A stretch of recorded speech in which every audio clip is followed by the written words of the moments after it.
Seigneur, veuille nous révéler ta sagesse. Par l'Esprit qui vient de toi, nous connaîtrons tout ce que tu nous as donné et nous en parlerons. Non pas avec les mots de la sagesse humaine, mais avec ceux que nous enseigne l'Esprit. Amen. J'ai besoin d'un lecteur ou d'une lectrice. Donc nous allons lire Romains 8, la lettre aux Romains 8, à partir du verset 18 jusqu'à 27. Ça commence là et ça finit là. Voilà, c'est ce paragraphe. 18 à 27. Ouais.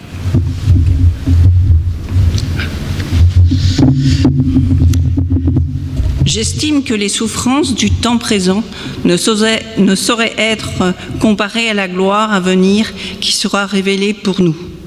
Aussi la création sera relevée pour nous. Elle est un ardent désir, la révélation des fils de Dieu, car la création a été soumise à la vanité de Dieu.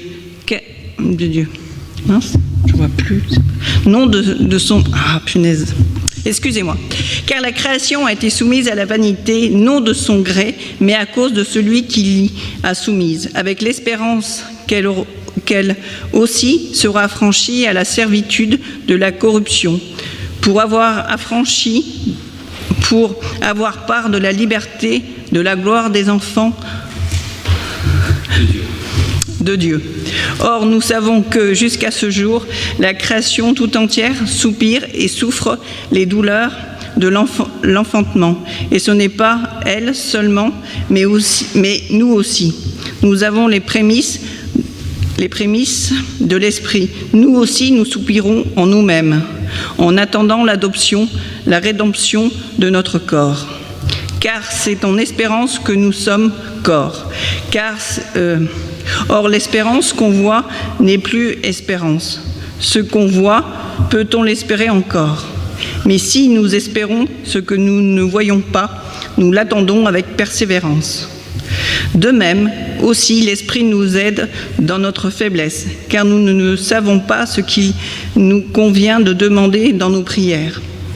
Mais l'Esprit lui-même intercède par des soupirs inexplicables. Et celui qui sonde les cœurs connaît quelle est la pensée de l'Esprit, parce que c'est selon Dieu qu'il intercède en faveur des saints. Merci.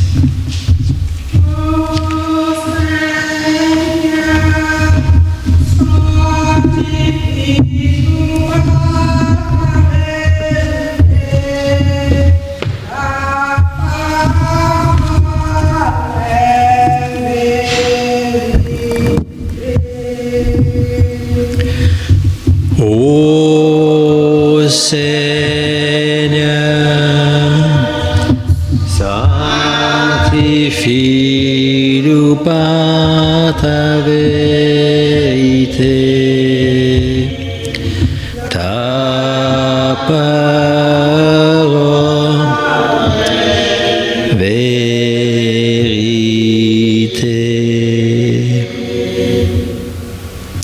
Paul s'adresse aux Romains et commence ce passage en disant que j'estime que les souffrances du temps présent ne sauraient être comparées à la gloire à venir qui sera révélée pour nous. Quand on traverse une épreuve, on a le sentiment qu'on est englué à jamais dans cette souffrance. Elle occupe toute la place. Et donc, on a besoin à ce moment d'entendre une parole de personnes qui nous rappellent qu'il existe une gloire future qui va au-delà des souffrances du temps présent. D'ailleurs, quand on sait que l'épreuve a une fin, elle aura une fin, on a plus de courage pour l'affronter. Ce qui est difficile, c'est quand on ne sait pas. L'espérance de la gloire, elle n'est pas juste d'ailleurs pour les êtres humains dans ce passage. Paul dit la création attend avec un ardent désir la révélation des fils de Dieu. C'est une attente qui est partagée par la création tout entière. La création a été soumise à la futilité, à la vanité, au pouvoir du néant. Alors, par qui? Pour certains, par Dieu. Dieu l'a créé ainsi. Il a créé un monde incomplet. Et on lui reproche cela. On lui reproche d'ailleurs de ne pas exister puisque le monde est imparfait, ou alors s'il existe, c'est un Dieu plus ou moins sadique. J'entends ce genre de réflexion. Pourquoi Dieu a créé un monde aussi imparfait où il y a autant de souffrances? La théologie la plus traditionnelle, la théologie chrétienne, nous dit c'est par la faute d'un homme, Adam et Ève, qui ont désobéi et qui ont tout perverti. Et donc, du coup, finalement, la création n'est plus ce qu'elle était, clémente. Il n'y a pas besoin de travailler. Dans la Genèse, la terre produisait naturellement tout. Et la punition d'avoir transgressé, eh bien, c'est qu'il va falloir travailler à la sueur de son front et que la terre ne donnera pas toujours ce qu'on veut. Et que la femme devra accoucher dans la douleur et qu'elle sera soumise à son mari. Ça, c'était à une époque reculée. Maintenant, les femmes sont plus indépendantes, mais elles souffrent toujours dans l'accouchement. Tout a été perverti. D'autres vont dire, par la science. C'est le discours écologique moderne, que ce soit Greenpeace ou tous ces mouvements sociaux pour l'écologie, ou qui même vont inciter à une désobéissance civile non violente. Des actions ont été posées au cours de la dernière année de personnes qui finalement occupent des lieux et parce qu'ils pensent qu'on est en train de détruire la planète et qu'il n'y a pas d'espoir à moins que nous puissions faire machine arrière. Donc tout a été perverti par l'être humain, par la science, par Dieu, par Adam. Point d'interrogation, 3 points d'interrogation. Dans la Genèse, la fin du premier récit de la création, nous avons la description sommaire, mais quand même, un monde qui est pacifié, sans violence, où tous les êtres vivants sont végétariens, les animaux et les êtres humains. Il leur a donné la nourriture qui est de l'herbe, des fruits, des légumes, comme à tout le monde, les lions, les tigres, pareil. Et puis au chapitre 6, le déluge est causé par la perversion de l'être humain. Dieu voit l'homme est vraiment méchant et il décide de détruire sa création qu'il avait jugée bonne parce qu'il dit « je veux recommencer à nouveau ». Et la sortie du déluge, donc il y a Noé et puis tous ses animaux, n'est-ce pas? Noé et sa famille, ses animaux, évoque une création au sein de laquelle désormais la violence est possible. C'est à partir de là, si vous relisez la Bible, vous verrez qu'à partir de là, l'être humain a l'autorisation de manger de la viande, de tuer les animaux, parce que le cœur de l'homme est violent. Il y a des chrétiens qui le savent, les adventistes, ils savent ça. Il y en a beaucoup qui sont végétariens parce qu'ils disent c'est comme ça que c'était. Et la description des temps messianiques dans le livre d'Ésaïe évoque une création réconciliée dans laquelle le loup séjourne avec l'agneau, la panthère avec le chevreau et la vache, le lion est végétarien et l'enfant joue avec les vipères. Et dans la conclusion de cette prophétie, il dit « Il ne sera fait aucun mal, il n'y aura plus aucune destruction dans toute la montagne sacrée. » Là, on parle du mont Sion, qui est le mont qui abrite Jérusalem, et on parle d'un retour finalement de l'exil. Alors, il ne sera fait aucun mal, il n'y aura plus aucune violence. D'ailleurs, dans un autre passage, il est dit que toutes les armes, on fondra les armes, c'est les épées, on en fera des socs de charrues pour labourer la terre. C'est d'ailleurs ce verset d'Ésaïe qu'on a imprimé sur le fronton, sur la façade du bâtiment de l'ONU à New York, pour montrer la vision pacifique que nous voudrions avoir. Et pourquoi il n'y aura plus aucun mal, plus aucune guerre? On détruira les boucliers, on détruira les épées, et que dire de toutes les bombes que nous avons construites? Car la connaissance de Dieu remplira la terre. Nous, les êtres humains, nous sommes avides de savoir. Nous voulons toujours savoir. Nous avons toutes sortes de connaissances, beaucoup de savoir sur toutes choses. On se promène en forêt, puis on peut nommer les différents arbres, les différents animaux, de savoir les saisons, et puis que sais-je encore. Il y a tellement de connaissances. On est avide de savoir. Parfois, c'est simplement savoir les potins, tout ce qui se raconte, qui ne sont pas nécessairement vrais, mais on est avide de ça. Et nous avons un surplus de toutes ces informations. Aujourd'hui, il suffit de faire un clic sur notre cerveau, parce que le cerveau, il n'est plus là, il est sur la machine. Il suffit de faire un clic sur le cerveau et tu as toutes sortes d'informations qui viennent, pif, paf, surtout. La seule chose qu'on n'a pas, c'est la connaissance de Dieu. Oh, il y a des informations sur la Bible aussi. Comment on guérit, voilà, toutes ces choses-là. Mais la connaissance de Dieu, c'est quoi la connaissance de Dieu? C'est un approfondissement, c'est-à-dire une connexion réelle, vivante, vécue. Pas simplement répéter comme un perroquet et puis fanatiquement prêcher aux autres, mais c'est quelque chose qui est découverte en soi. Ça, c'est ce qui est le plus absent de toutes les connaissances qu'on peut avoir. On peut aussi faire un diplôme en théologie. On peut aussi, ça existe. Mais moi, je parle d'une vraie connaissance.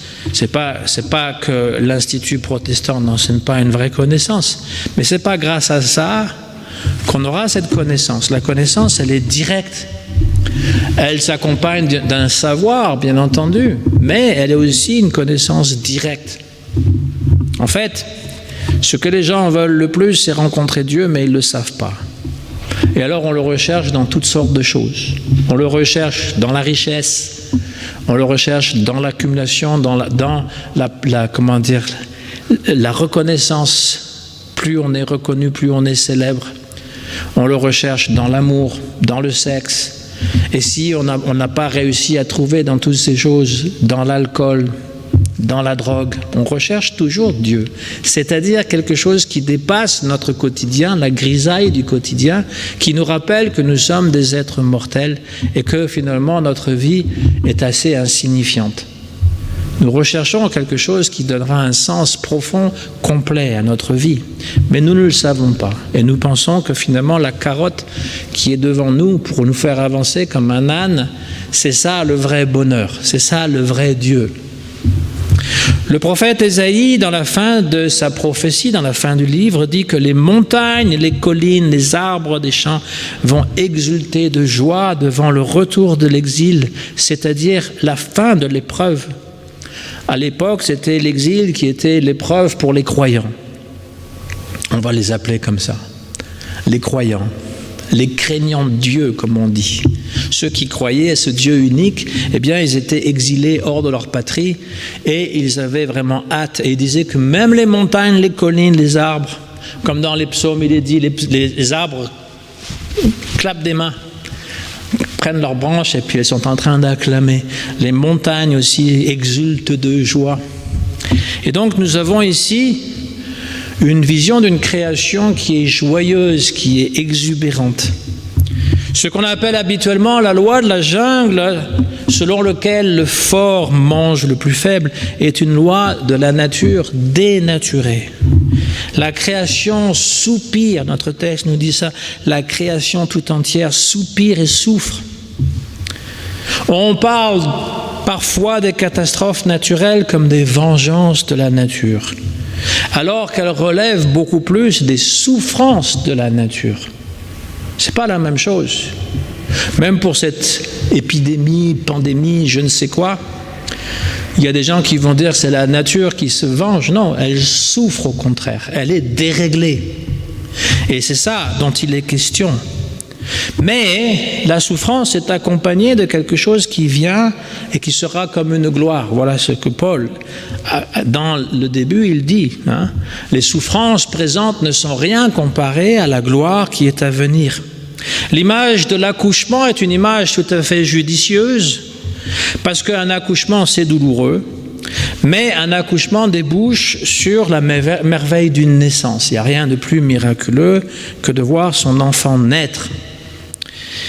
La création aspire à avoir part à la liberté glorieuse des enfants de Dieu.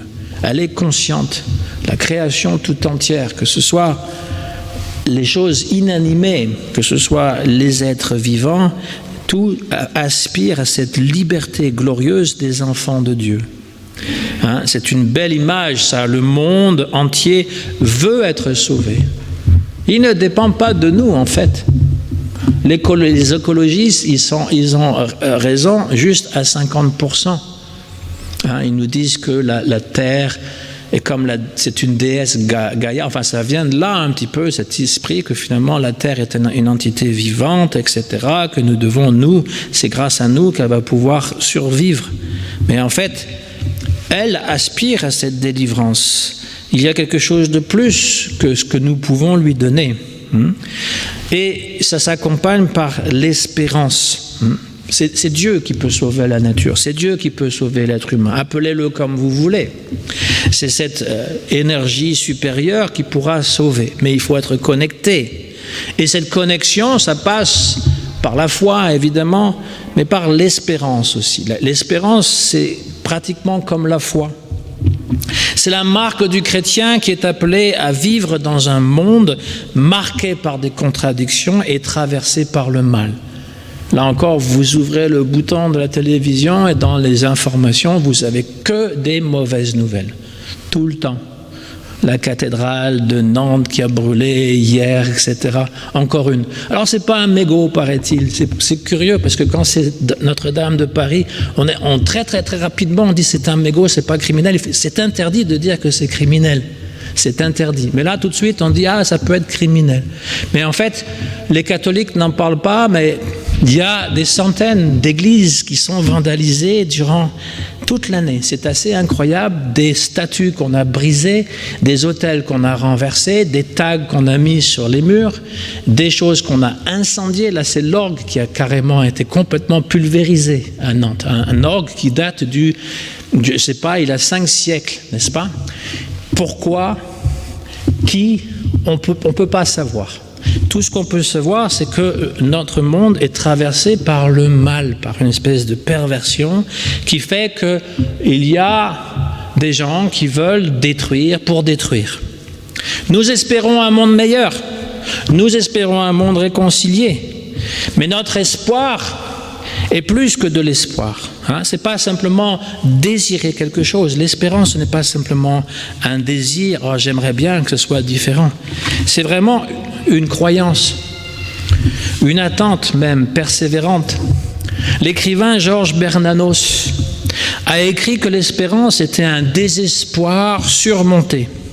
Le désespoir, ce n'est pas très difficile. Il suffit de se laisser aller à un peu de nostalgie. C'était tellement mieux avant, n'est-ce pas? Et l'espérance, au contraire, est un combat, une persévérance. Un prêtre catholique écrivait « Quand la malnutrition, la mauvaise santé, le logement insalubre, les bas salaires et un travail long et épuisant caractérisent la vie de chaque jour, quand la peur flotte dans l'air et que la torture et la mort menacent à tout moment, le cœur humain doit choisir entre le désespoir et l'espérance, entre la soumission à la puissance des ténèbres et le désir de tendre à la lumière, entre les représailles et la libération. C'est un choix intérieur qui ne dépend pas des conditions extérieures, mais de la volonté de revendiquer sa liberté, quelles que soient les circonstances. Voilà, c'est Henri Nouwen, un prêtre catholique hollandais, qui disait ça. Donc cette espérance qui finalement va au-delà de l'espoir, qui est vraiment un engagement. Et l'Esprit nous donne finalement cette espérance et vient aussi au secours de notre faiblesse dans nos prières, parce que nous prions aussi pour que le monde aille mieux. Les prières d'intercession, c'est nous confions nos vœux à Dieu et il en fait ce qu'il en veut. Et donc, lui, l'Esprit, va transformer nos prières fragiles et ignorantes dans de très belles intercessions. Donc, ici, il est dit que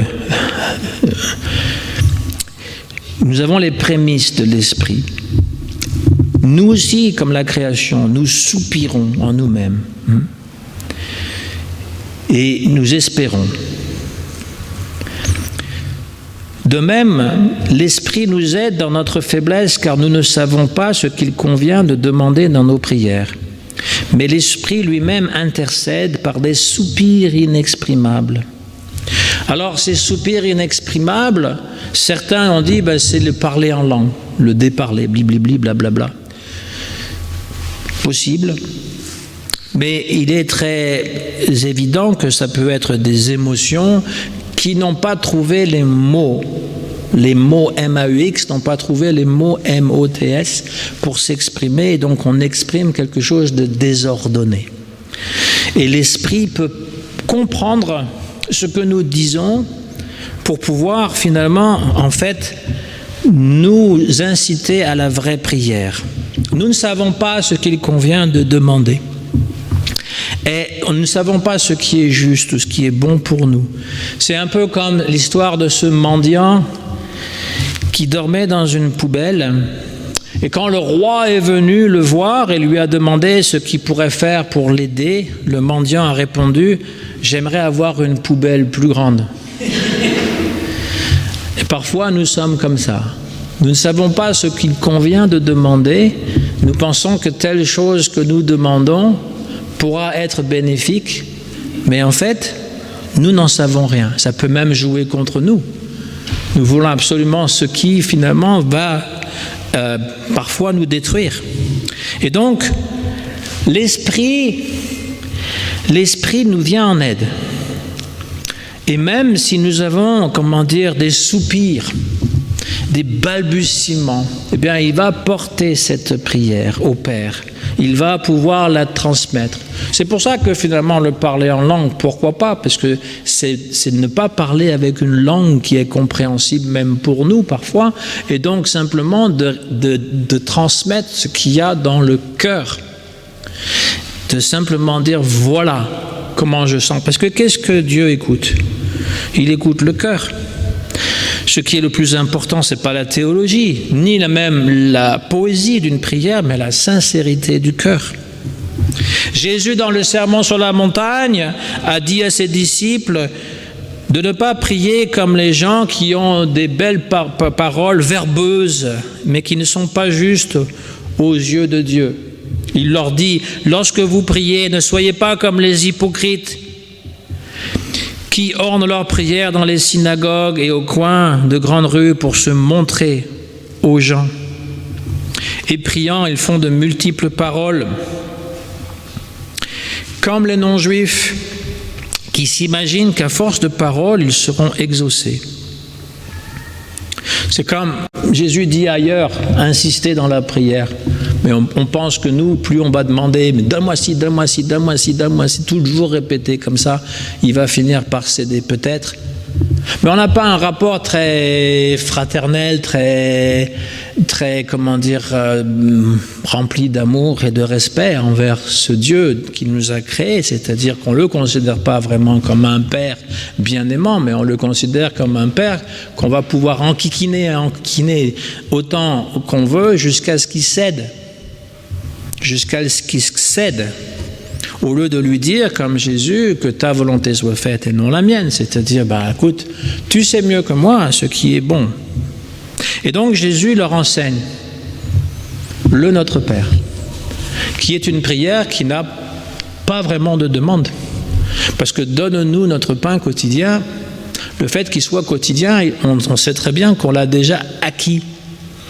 Il est déjà à nous. On n'a pas vraiment le besoin de le demander. Si on le demande, c'est simplement parce qu'on lui dit c'est de toi que vient le pain. Même si j'ai l'argent pour aller l'acheter, c'est de toi qu'il vient. Donc on a une prière qui ne contient pas vraiment de demande. Que ton nom soit sanctifié. C'est ce que notre Père nous dit. On est tellement habitué à réciter cette prière que parfois on ne fait plus attention à ce que la prière dit. Mais nous voudrons que ton nom soit sanctifié sur la terre comme au ciel. Pardonne-nous nos offenses. Voilà la prière que Jésus donne. Les autres nous ont offensés, nous les avons offensés, pardonne-nous. Hein? Donc voilà l'exemple de prière que Jésus donne, mais qui évidemment, si elle est récitée machinalement, on peut perdre son sens.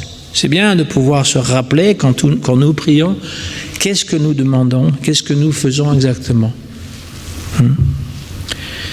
Nous pouvons aussi nous souvenir du collecteur d'impôts. C'était la leçon dernière de la semaine dernière. Il y a un collecteur d'impôts, il y a un pharisien qui dit « Ah ah, moi je ne suis pas comme lui, hi hi hi ». Et puis l'autre qui dit « Mon pauvre de moi, prends pitié de moi, le pécheur que je suis ». Et qui finalement est considéré juste par Dieu. Le verset qu'on n'a pas lu, nous savons au reste que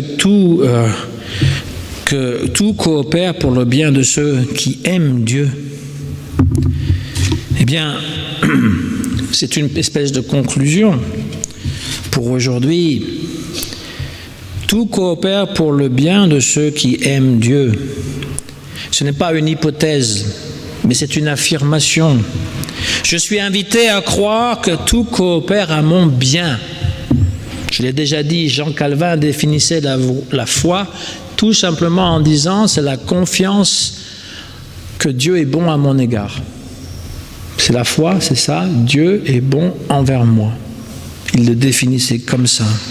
Donc tout coopère à mon bien, même les deuils, même les accidents, même les échecs. C'est ma responsabilité de faire en sorte que je puisse tirer profit de tous ces événements de la vie, même les plus douloureux, pour me faire grandir. Ce n'est pas quelque chose qu'on prêche aux autres, mais quelque chose qu'on doit appliquer dans notre vie pour essayer de comprendre qu'en fait, nous n'avons pas assez de recul pour voir la beauté du tableau. Quand on est collé sur un tableau, on ne peut pas voir finalement que toutes ces taches de sombre, etc., sont là pour montrer de la profondeur. Donc il faut aller plus loin. Quand vous allez au Quai d'Orsay ou je ne sais quel autre musée, si vous voulez admirer les tableaux, ne serait par exemple la cathédrale de Rouen représentée par Claude Monet. Il en fait plusieurs portraits ensoleillés, sombres, etc.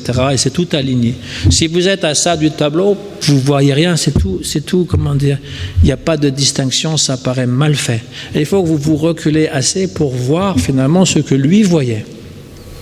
C'est fait comme ça un tableau. Et donc le monde, il est comme ça, il est beaucoup trop compliqué pour nous, on ne le comprend pas quand on est collé dessus, et particulièrement nos problèmes. Parce que nous pensons que Dieu n'a rien d'autre à faire que nous envoyer les petits problèmes qui nous tracassent. Mais il a toute une création gigantesque, comme il le dit à Job, il a une création gigantesque. Et il y a un tableau à voir de loin. Et si nous acceptons que lui a une vision beaucoup plus grande que la nôtre et que tout concourt au bien pour ceux qui l'aiment, alors tout est parfait. Notre vie aussi est parfaite, c'est-à-dire que même les choses qui ont été très douloureuses dans notre vie ont concouru à cette gloire finale, à cette gloire qui finalement nous aspirons tous, la paix, l'amour, l'espérance. Au nom du Christ. Amen.